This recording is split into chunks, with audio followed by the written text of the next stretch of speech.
Hi and good morning. I'm Congresswoman Jennifer Wexton. I want to thank you all for joining us to discuss the Gabriella Miller Kids First Research Act 2.0 and the need for additional research into childhood cancer and disease. In 2014, the Gabriella Miller Kids First Research Act was signed into law, and it established the Gabriella Miller Kids First Pediatric Research Program, which we'll call Kids First, which is an NIH initiative focused on childhood research priority needs. Since its inception, it has done exciting work, including initiating the Gabriella Miller's Kids First Data Resource Center. Despite the progress that has been made, though, childhood cancer, birth defects, and other rare diseases are still poorly understood. This year alone, it's estimated that more than 10,000 children in the US under age of 15 will be diagnosed with cancer. Cancer is the #1 cause of disease-related death in children under the age of 14 in the US. And we must invest more and sustained funding in this program to augment existing research, to promote new discoveries for children affected by such diseases, and to save lives. That's why I'm introducing the Gabriella Miller Kids First Research Act 2.0 tomorrow. The bill is named after my constituent, Gabriella Miller, who passed away from an inoperable brain tumor in 2013 at just 10 years of age. Gabriella was a fierce advocate for childhood cancer research, and her efforts to boost awareness of childhood cancer helped raise funds for children's cancer charities. I am honored that Gabriella's mother, Ellen, is joining us here today. Although we're experiencing tough times on Capitol Hill, this is a bipartisan bill that demonstrates that we can come together for great causes, like providing necessary resources to help find cures and treatments for childhood cancer and disease. I'm proud to introduce this bill to continue that fight. We're very fortunate to have a fantastic panel of experts to discuss this topic today. First, I'm honored to have Dr. Lawrence Tabak here, who is the Principal Deputy Director at NIH, who can share more about the program. We're also joined by Ellen Miller, who's the founder and president of Smashing Walnuts in honor of her daughter, Gabriella. Dr. Adam Resnick, the director of the Center for Data-Driven Discovery in Biomedicine at the Children's Hospital of Philadelphia, or CHOP, and a Kids First grant recipient. Danielle Leach, who's the Chief of Community and Government Relations at the National Brain Tumor Society in honor of her son, Mason, and she's also the co-chair emeritus of the Alliance for Childhood Cancer. Sarah Milberg, the Director of Government Relations and Advocacy at the St. Baldrick's Foundation. Vicki Binger, the President of Children Against Childhood Cancer, CAC2, in honor of her daughter, Erin. And Dr. Suchi Horrigan, Vice Chair of Research at Inova Children's Hospital. Really an amazing panel of experts who are going to talk about this important topic. Thank you guys so much for joining us for today's discussion. First, I want to start with our doctors. To begin the discussion, could you set the scene and provide some background on the current status of childhood cancer disease and disease research in the U.S. and how it compares to previous years?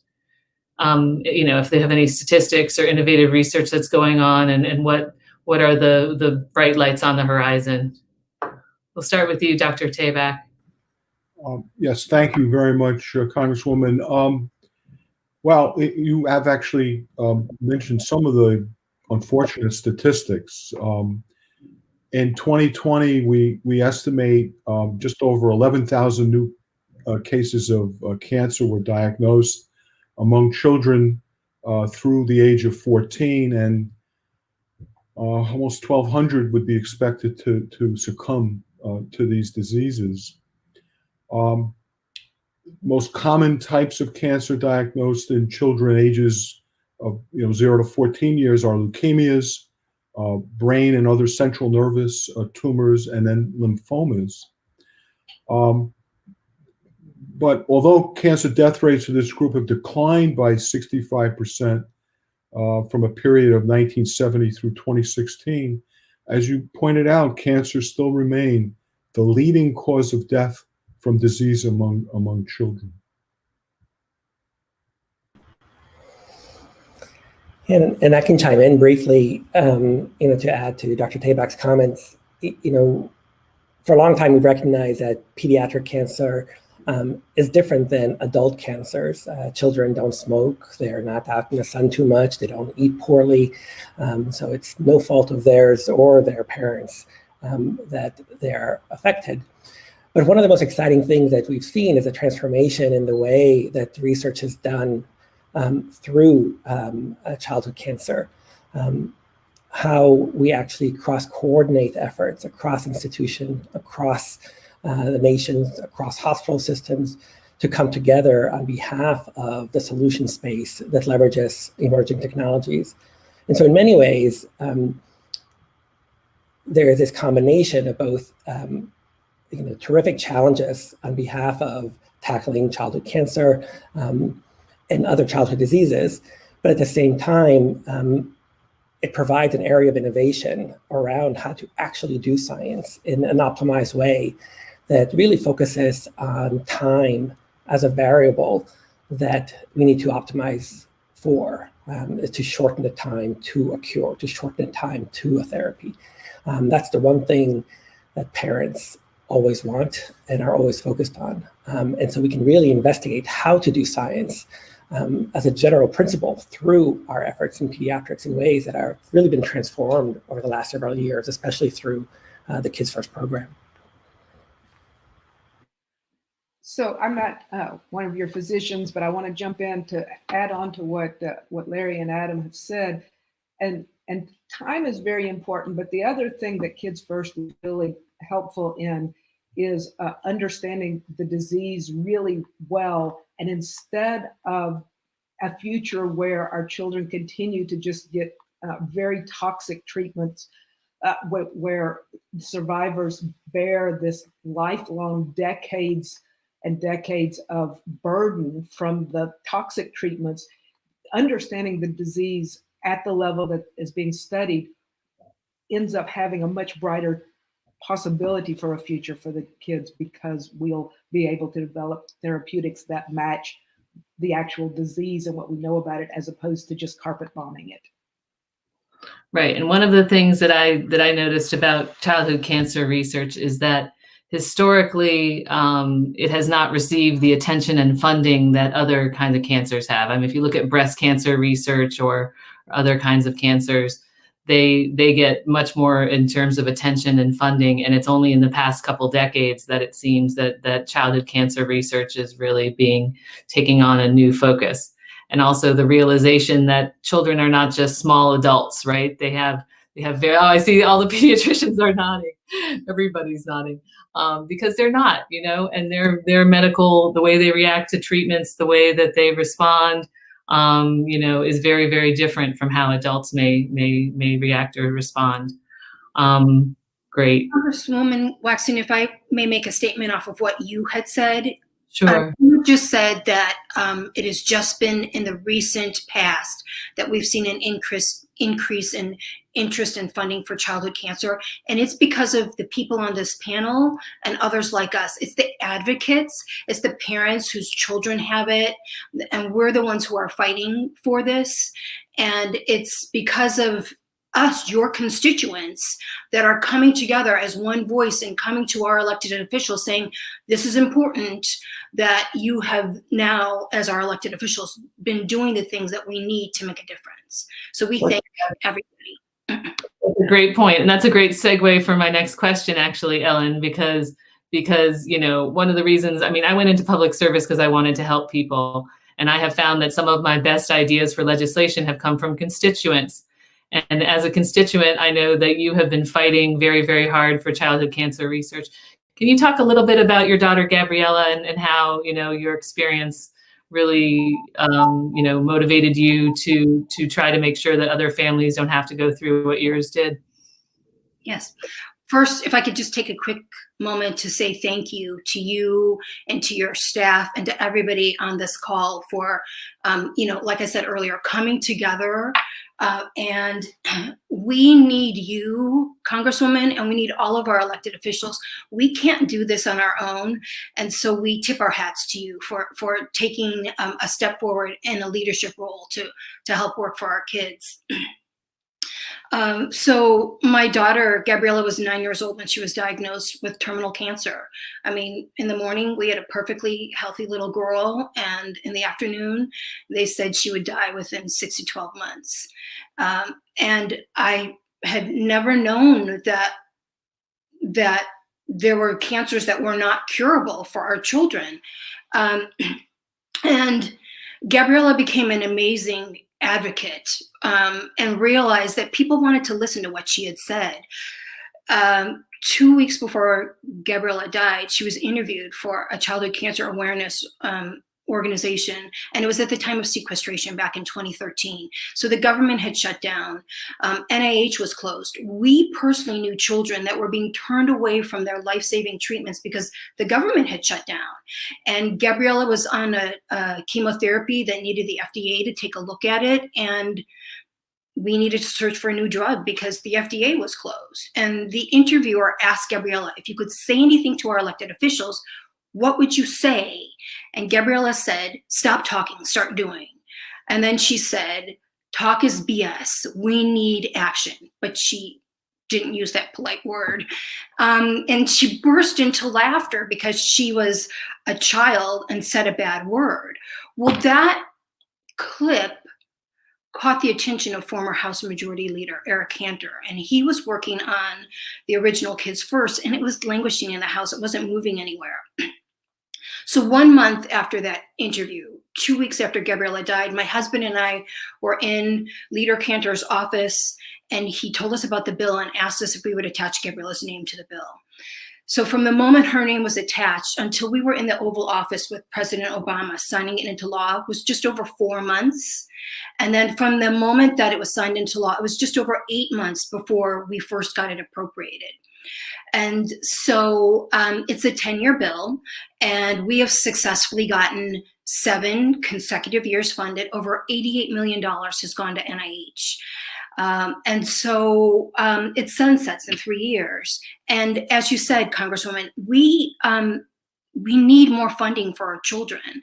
And shortly after you were in office, I came knocking on your door and said that we needed to do something else. And like you said, we formed a partnership.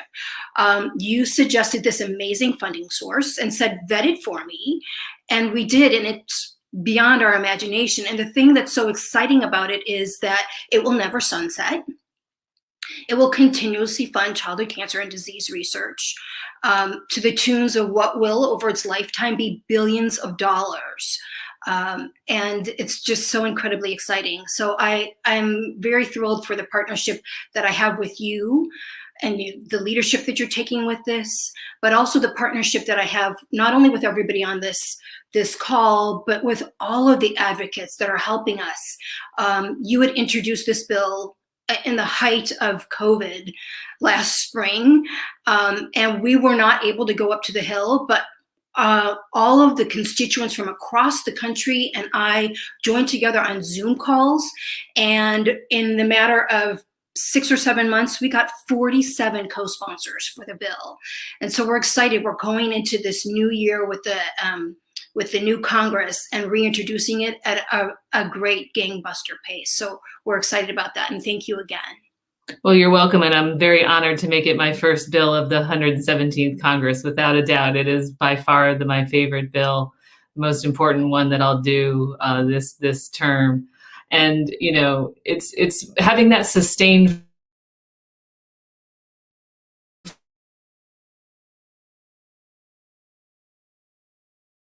funding. I know that the doctors will talk about that too, but having depend on an appropriation from year to year to year and not having that consistency and knowing that there's going to be sustained funding source available. And this would not cost any taxpayers any money. It's all coming from fines on bad actors in pharma, in nutritional supplements, and in cosmetics who violate Foreign Corrupt Practices Act. Their fines would be earmarked for this cause. So what a great way to turn, bad acts into a good act. So yeah, I'm very, very pleased. And thank you, Ellen, for your advocacy and for everything that you're doing, and everybody on this call for everything that you're doing. Dr. Tabak, can you talk a little bit about what Kids First program does at NIH and how it functions and what you've been able to accomplish in these years? Well, that'll be a great pleasure, of course, to talk about Kids First. Importantly, this is a trans NIH program. Multiple institutes and centers are engaged in this, which means that we can bring many different types of expertise to bear on the complex problems. It's an initiative really that's devoted to looking at the genetic predisposition or somatic association within various childhood cancers and structural birth defects. So the goals really are to generate a comprehensive genomic characterization across multiple pediatric cohorts with a known or suspected genetic role or the somatic role in tumors. And Kids First is achieving this goal in two very important ways. The first is it identifies children with cancer and structural birth defects and their families for whole genome sequencing performed by the Kids First sequencing centers. And then it is developing this amazing Gabriella Miller's Kids First data resource, which is a large-scale database of both clinical and genetic data from people with childhood cancers and from structural birth defects and their families. And so this is rather a unique resource for the entire research community. Over the past 5 years or so, the program has selected 40 childhood cancers and structural birth defect cohorts. And through a peer review process, this represents about 16,000 patients and including parents, over 40,000 genomes. And all of these data, the clinical and genetic data, are publicly available through the Gabriella Miller Kids First Data Resource Portal. And this is a model for all types of science. This is the way science should be done. Dr. Resnick alluded to this a little bit earlier. This is a cloud-based platform. It has tools inherent within it to foster the analyses and, importantly, the collaborations that are so very important between the childhood cancer and structural birth defect research communities. It brings them together. And it's also making other pediatric data sets accessible. And so this is really becoming a very crucial resource that enables new findings in both childhood cancers and birth defects. And Dr. Resnick, you are a Kids First grant recipient, and you have engaged in this groundbreaking research and everything, and also information sharing. Can you talk a little bit about how your partnerships with patients and advocates and foundations have informed your work, and what the potential for sustained funding would be able to do to help your progress the work and help find more cures and more information? Sure. So as Dr. Tabak mentioned, at CHAP, we've had the privilege of leading the development of the Kids First Data Resource Center. But of course, it's not something we do on our own. This is actually a collaboration across 8 institutions that come together to build this data resource that then partner with the more than 40 institutions who collect the cohorts and collect the data, who then share that data with the more than already 3,000 investigators that have joined the platform to perform this research, who themselves are partnered with folks who are on the call today. And I think this capacity for really a stakeholder network that brings together foundations, parents, communities, that by all accounts, and this is something I always say, right, the last thing Ellen would ever want is to know someone like me, because she wishes she never had to know me. But at the same time, it's almost a law of inverse relationships. We become, deeply connected on behalf of one of the most challenging problems we face. And what we see is that the platforms have to be multi-tenant. We have to create solutions that support communication and advocacy, data sharing. We need to hear from patients the challenges they face in the front line of a therapeutic that we may not be aware of when we're looking at the molecular or cellular level as biologists, because we have to actually bring all of this research in proximity to impact. And I think that's one of the things that's really exciting. As a scientist, I was trained just when the first human genome was sequenced in the early 2000s. Today, as Dr. Tabak mentioned, we've processed more than 40,000 whole genomes. We can do this in a matter of days now, leveraging cloud-based resources. The amount of data that we can create and analyze is more than, just in Kids First, more than all the data that you could generate if you took 5,000 pictures every day for the rest of your life and tried to upload them. It's that amount of data that we have to process and provision and make available for discovery. But what that means also is it cannot be a single institution or a single investigator that goes through that process. And I think this is where networks and technology come together to create the kind of new science that Dr. Tabak mentioned on behalf of that endpoint of accelerated discovery. And what Vicky mentioned, and this is something that is often not as well appreciated, is that even if you can cure children, the goal is to actually make sure they live a happy and engaged and successful life for the rest of their lives. And currently the therapies that we use, for example, in cancer that target actively dividing cells, you can imagine that children themselves their entire being is an actively dividing ecosystem. And that's why it's so much more challenging to really think about treating children, and why we have to really be targeted in this approach through a data-driven approach that I think has never been applied in the manner that the Kids First program has applied to date. So it's been a transformational landscape, and we've seen people who never even thought about working in pediatric cancer and structural birth defect come to bear and come to the fold. So we're expanding the network of impact to other stakeholders with new domains of expertise. That's great. I'm so glad that you're inspiring other physicians and researchers to get involved in this process and to do more for childhood cancer research. That's great. Dr. Horrigan, now Kids First isn't just about cancer research. It's also about all kinds of childhood diseases. Can you talk more about the innovative childhood disease research that you're doing through Inova? We're very fortunate to have the Inova system here in Northern Virginia, so I'd love to hear a little bit more about what you're doing locally. Absolutely. And before I do that, I just want to echo what Larry and Adam said, is that to make research successful, we can't be working in silos. There have to be collaborations and networks, and no one can do this as a single institution. And so at Inova, we have over 100 active pediatric research studies, and over 50 of them are pediatric oncology studies or cancer studies. And this is really important for the children of Northern Virginia because they get to have access to the latest treatments where they live. The families don't have to move out of the area, which is so important for these families going through these difficult times. We also cover a lot of other research. I'm a firm believer that the origins of many diseases in childhood and adulthood are in the first 1,000 days of life, so from conception to 2 years old, and the events during those times can influence later health.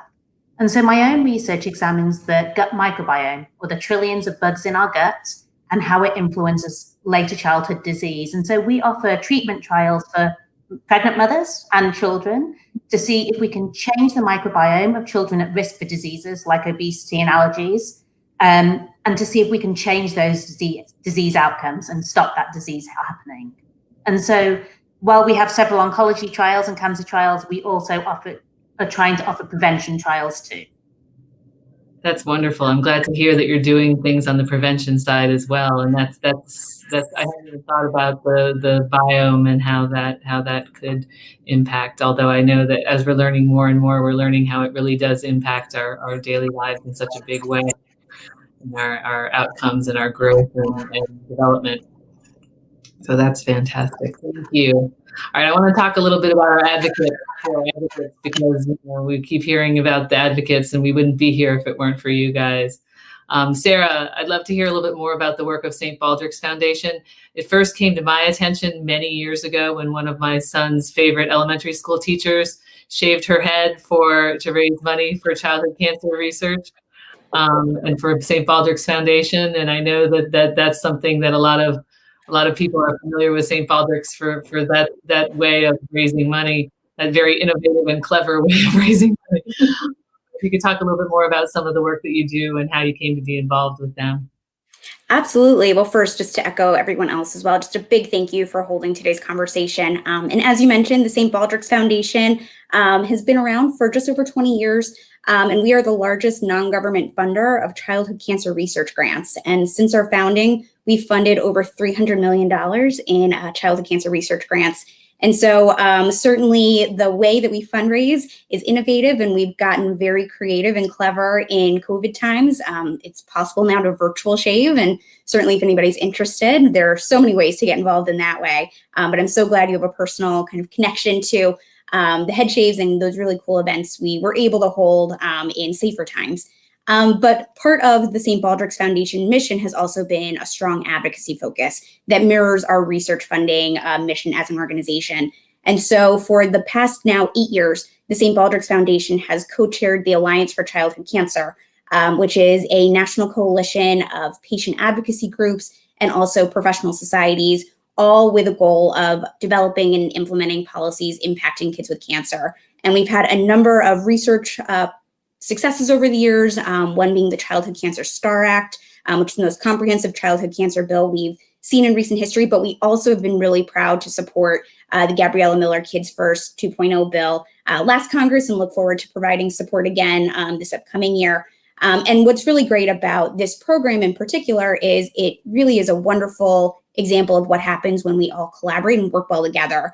It's something this community really strives to do, is to communicate well and collaborate, to coordinate, so that way the research that's going on at NIH is really being done in the most productive and efficient way. Because as has been mentioned, we know that there's always more that can be done for kids with cancer, and that we have a long way to go to make sure not only that treatments are available, but also that survivorship and quality of life beyond treatment is really improved for kids over the course of the lifetime.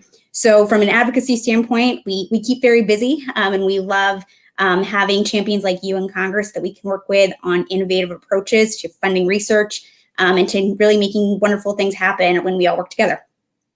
That's great. I'm so glad that you don't just give grants. You also, do the grassroots advocacy, and I'm very, very thankful to have your muscle helping us with the Gabriella Miller Kids First 2.0 Act, because that will create more sustained funding for all of these good works to happen. So thank you. Now, Vicki, speaking of grassroots advocacy, you are highly involved with grassroots advocacy, and I know that you work collaboratively with many childhood cancer organizations. Can you talk a little bit about what you're seeing on the ground regarding the need for additional funding and what some of the challenges are that you face at the grassroots level? Sure, I'd be happy to talk about that, and I'd like to thank you, Congressman Wexton, for your commitment to scientific research. That's really important, and children and teens with cancer and genetic, but the science, we want that to be leading the way. And I also want to thank fellow panelists, especially Ellen, for supporting Kids First and Kids First 2.0. The Coalition Against Childhood Cancer that I'm the president of is a membership organization for about 120 organizations, and that's not all of the childhood cancer foundations, but we do work with anybody who wants to improve the lives of children with cancer.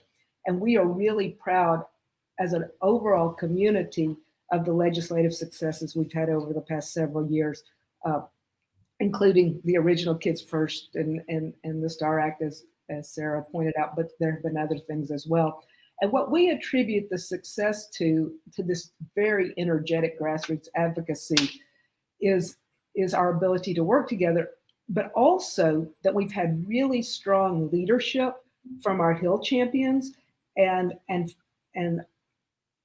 also from the policy folks who have given our advocates, who may vary greatly in terms of their sophistication and understanding, when they get crystal clear messaging, when we communicate with them about, how to advocate and when to advocate, and especially about why the call to action matters and why the bills are important and what impact the bills are going to have, then they can really get behind things and move forward. And that's been a delightful experience to have with Danielle and Sarah and Ellen across the many organizations that really try to get activated.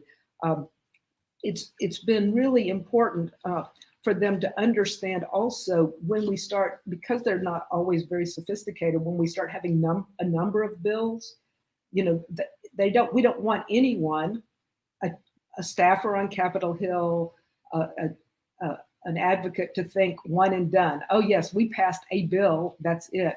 We have been really trying very hard to see how various bills fit together and explain that well. And so looking forward, what I see is that the community right now has a lot of pent up energy from not traveling, from not seeing each other in DC. And they also have new tools to apply, like virtual action days. And so what we're really excited about in 2021 and in this legislative session is to leverage both the in-person and the virtual tools behind this bill and the other bills that are in the hopper. So thanks very much. That's great. Now, I know that you guys were very active. All the childhood cancer research advocates would be really active, coming to see us at appropriations time every year and everything. And I know that that's a constant struggle, is assuring that there's adequate funding from the federal government for the to go towards research and everything. So hopefully with this bill, I'm sure you guys will find some other way to fill our time and some other bills and things that you want to support. But I don't think we'll be done with this challenge when this bill passes. But I know that your advocacy will adapt, and we'll see you virtually this appropriation season in all likelihood as well. So great. Thank you. Now, Danielle, Sarah talked a little bit about the Childhood Cancer STAR Act, and my understanding is that you spearheaded the strategy for that passage and funding. Can we talk a little bit about how these different childhood disease bills work together and how they kind of build off one another, so that we don't have just a bunch of one-offs? And why do you think that Kids First will be a good tool 2.0 will be a good thing to build off of the other legislation that's already out there? Sure, happy to. Thank you, Rep. Wexton, for Congresswoman Wexton, for the opportunity to participate today as a constituent, as a patient advocate, and on behalf of the National Brain Tumor Society. We appreciate your leadership on this issue. As a sibling of a childhood cancer survivor and as a parent to my son Mason, who died from a brain tumor at age 5, I've lived through the success of research, and I have seen the lack of progress of research throughout my own lifetime and in my professional work. No parent should ever have to hear the words, "That's nothing we can do." As was mentioned before, the childhood and adolescent cancers are made up of many, many different kinds of cancers. And this creates an environment that requires different approaches to legislation and research investment and policy to create those cures and quality of life. Think of it like many roads that can get to a destination, or a 5-lane highway moving along with many, many cars. Over the last several years, we've seen legislation like the Childhood Cancer STAR Act, the Creating Hope Act, the Race for Children Act, that recognizes and understands these challenges and complexity of the solutions needed to create those cures and quality of life. The STAR Act was a great example of that complementary work and collaboration as we examined, when we were creating it, the existing pending legislation, the needs of community and of the community in research, drug development, and quality of life. And many of us sat around on this call in roundtables over several months, working through what was needed with all of the stakeholders, including our champions in Congress, to successfully package a bill that addressed several of those key components for childhood and adolescent cancers. Complex problems require complex solutions, and there are still many unmet urgent needs of the community. For example, pediatric brain tumors, as was mentioned before, but in particular, pediatric brain tumors still remain the #1 cancer killer of children under the age of 14. Many childhood cancer survivors, as was mentioned before, do not have the survival rate of others. And as Dr. Resnick mentioned, it comes at a high cost. So we need to do better. And we need Congress and the advocacy community to understand that it's not just about one solution or one piece of legislation or policy that solves this problem or this issue. Like that 5-way highway, we need all the cars to be moving towards that destination to cures and quality of life. And that's required a lot of continuous communication and coordination and working with the leaders of the existing legislation, the existing appropriations that are happening, and funding to see those opportunities to leverage and enhance those existing solutions. So for many of us, we spend a lot of time in existing coalitions and outside those coalitions to talk to the community, to talk to NIH, to talk to the researchers, and find out what's happening in order to leverage those opportunities of those different pieces of legislation, the different research, to move forward. And what's so exciting about Kids First, and NBT, National Brain Tumor Society, did endorse the legislation in this last Congress, along with the Alliance for Childhood Cancer. And we look forward to supporting it in this coming Congress and working with all of you. Kids First 2.0, builds on a successful program. And, as when funds in Congress, and we're always looking for, strategic investment, this is a good investment moving forward, not only because it's children, but also it's a great example of good research work and how they can be leveraged and moved forward, not only to the benefit of one community, but to several communities. 1.0 demonstrated that, understanding of the genetic component of the science behind what's going on. And as was discussed with the doctors before, there's great opportunity to continue to push that progress, and research projects that are consistent and carried out for a long time get research outcomes. And we need those research outcomes for childhood cancer and childhood diseases that are desperately, desperately needed. And making that Kids First permanent and with that innovative funding structure, will be complementary to the many existing appropriations and legislative efforts that are already continuing. Thank you so much. That is so well put, and that is exactly true, that nothing succeeds like success, and we need to have this sustained research and get all the data in order to be able to get those solutions. So absolutely, I couldn't agree with you more. And this is why I love you guys, because you're such great advocates. I know that you're going to go and give me a whole bunch of co-sponsors. So I thank you so much for all of our advocates. It's pretty clear that through your advocacy and working together, you have managed to move the needle quite a bit on childhood cancer research.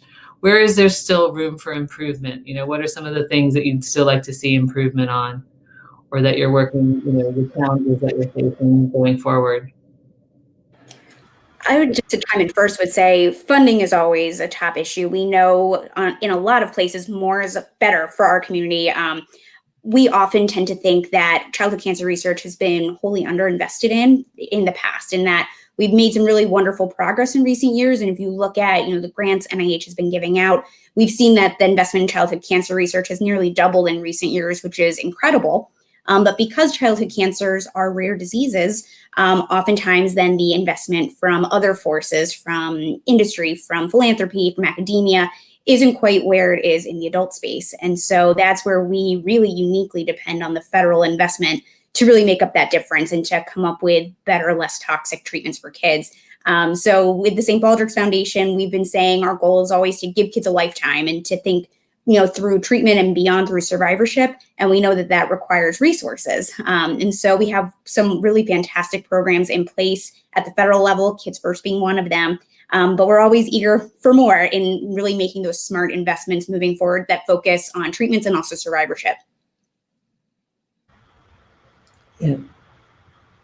I can chime in as well, Congressman, because one of the things that, I was trained, as I mentioned, as a neuroscientist.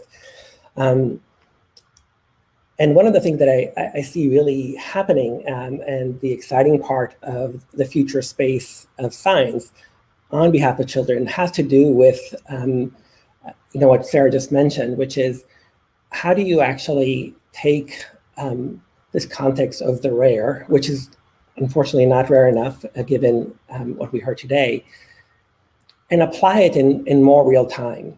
So how do you take, the 50,000 whole genomes that the Kids First 1.0 has already sponsored and make that tangible and impactful for the next patient that comes in through CHOPS doors or any other hospital? This capacity for sort of real-time implementation of research is something that, when I was trained early on, was nowhere in our course book, right? My vision of a scientist, it was someone who in a dank basement of a university setting has a eureka moment, and somewhere, 30 years later, they might get a Nobel Prize.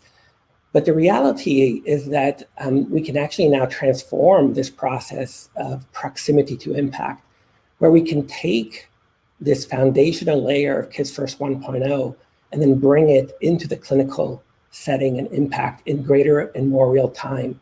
So research is happening on individual patients in real time in the context of translation, where we can then harness big data technologies, artificial intelligence, machine learning, all the things we hear about in the news, but apply it in real time to patients and the opportunity for impact. And that landscape has unfolded in front of us in a way that relates to even what Ellen and Daniela and others mentioned, which is COVID has taught us that you can do amazing and unbelievable things in a very short amount of time through connectivity of data, rapid access, coordination of resources, public-private partnerships, academic and government-based interactions. The first COVID genome was released when it was sequenced 2 weeks after it was initially generated. And that resulted in a slew of researchers who have never worked on COVID to suddenly work on COVID, to coordinate efforts among themselves. Companies who have never made a vaccine for a virus are the leading companies who are now generating the virus vaccine, leveraging new technology that had never been utilized on behalf of vaccine generation in this way. So much of it's that counterpart, so much of the horrific nature of COVID and the challenges we faced is complemented by new opportunities that we can then learn from and implement. And I'll just share, one comment that a retiring neuro-oncologist, was meeting with me one time before he was going off to pasture, as he called it. And he said, Adam, one of the things that I love about the new generation of scientists is that you come into the field thinking that a cure is imminent, that you actually think every disease can be cured. And he said, you forget that when I was trained, it wasn't like that. In the pre-21st century, people thought that there are some diseases that you just died from. But suddenly, right, in the 21st century, it's clear that as long as you have the will and the capacity to take measurements, to coordinate efforts around studying what is broken in whatever piece of machinery, whether it's cellular or otherwise, you can fix it. And it's all that it takes is that coordinated discovery around that process. And so, this retiring oncologist said that, he used to say he would never see, a cure in his lifetime for pediatric tumors, but that he was confident that that would not be the case in mine. And I think that's the really exciting part and of moving into Kids First 2.0 and this new way of doing science. It's unfathomable that there isn't a cure. It's just up to us to actually engage it. And that's, as a scientist, an unbelievable opportunity for us to engage. So if I may, Dr. Resnick has said things in a far more eloquent way than I'm capable of, but just two additional points to amplify. The pandemic has taught us a lot of lessons, and what we need to do now is we need to translate those lessons into other things. And I think there's the will to do that. And to the naysayers, and sadly there still are naysayers when it comes to rare diseases and conditions, I always tell them two things. If you have the disease or condition, it's not so rare. That's point one. And point two is, even if you don't want to be altruistic about that, anything that you learn about a rare disease will be applicable to a more common disease or condition. And that's been borne out over and over again. But the points that others have made certainly resonate very strongly with me. So thank you all for sharing those perspectives. If I could just tag on to that for just a minute, I'm not sure where everyone here on the roundtable live, but I live in rural central Texas, and access is a problem. And I know that Congressman Wexton has the idea that she is serving Virginia 10, but that there are people who are overlooked in all kinds of ways around the country. And I think that using data to understand what's going on makes it so much easier than to provide access to treatment if you don't live in one of these amazing 8 centers that already exist. And I think that that's a really important thing about the positive impact of this research and why it's needed. Absolutely, because cancer doesn't discriminate based on your zip code, and it's just as likely to hit somebody in a rural community as it is in an urban community where we have more resources. So I certainly understand that and want to do what we can to help. And I love the optimism among all of you. This is fantastic. I feel great about our future. I think that, and Dr. Resnick, as you were saying before we went live, that all pediatricians are optimists, and I think, I hope the same can be said for advocates and for members of Congress and for elected officials, because we always, try to get the best outcome and hope for the best. Dr. Horrigan, do you have some optimistic news that you want to share with us, or anything about what we're looking forward to the future and ways that this bill can help? No, I just want to echo everyone else's comments. And I think it was very important what Vicky said about how this research, even if it is in just a few locations or 8 locations, will make treatments accessible for everybody. This research will benefit everybody, even if they are not directly involved in it. And that's why it's so important to have these large networks and large studies with the funding to support it. And I share the same optimism as a pediatrician. There are many things that we can do if we all work together. Wonderful. Yep, and that can be said across all platforms. Does anybody else have anything else that they want to add before we close? Helen, I see that you. When I was 16, I had a friend and a classmate that died from leukemia. That was 3.5 decades ago. And in a few short decades, leukemia went from pretty much a death sentence, probably about 90% of children that were diagnosed would die, and they've completely flipped it. So now it's a very survivable cancer. Not so with many of them. Gabriella was diagnosed with diffuse intrinsic pontine glioma, DIPG. Neil Armstrong's daughter, Karen, was diagnosed and died of the same cancer in 1962, almost 6 decades ago, and it's the exact same treatment. It's still a terminal cancer. The thing is that Gabriella was diagnosed 8 years ago, and we have failed forward because we know that there are things that do not work. And we can't look at that as a failure because we're much further ahead because of that. That means that we're closer to a cure. But another thing that we need to think about is back when my friend died decades ago, we looked at medicine and science as one thing. That was it. Now you've got to throw in technology, access to information. There are so many more things that encompass science and medicine than they did in the past, and it's growing by leaps and bounds. So technology now is as important as the research and the medicine in finding our cures. And also because of technology, we now diagnose much quicker and easier than we did in the past. But it's almost as if the technology has not kept up with, we could diagnose, but we can't yet have the cures and the treatments. So this is the place that we need to be focusing on. We're diagnosing better, which is very important. But now we need to follow that up with finding the correct treatments. And we also look at things like, a couple centuries ago, a treatment was bloodletting. Now we look at that as barbaric. We would never do something like that. And it's our wish that someday we'll look at chemotherapies as something that's barbaric because we're finding new treatments.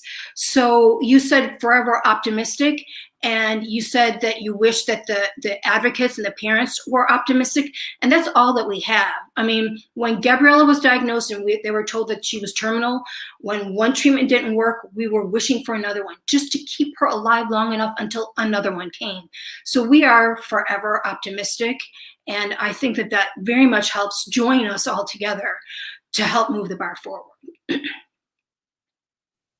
And it's very clear that all of you have taken your tragedies and turned them around to help others. And I just want to say thank you so, so much to all of you for everything that you've done and for everything that you will continue to do. You give me hope, and I am very, very excited to help get you guys some sustained funding to work on these great causes. And I look forward to introducing the Gabriella Miller Kids First Act 2.0 tomorrow to do exactly that. So I thank you all so much for joining us today. This has been a fantastic conversation. I've learned so much, and I feel a wonderful sense of optimism. Thank you all so much. Take care and stay safe. Thank you. Thanks, everyone.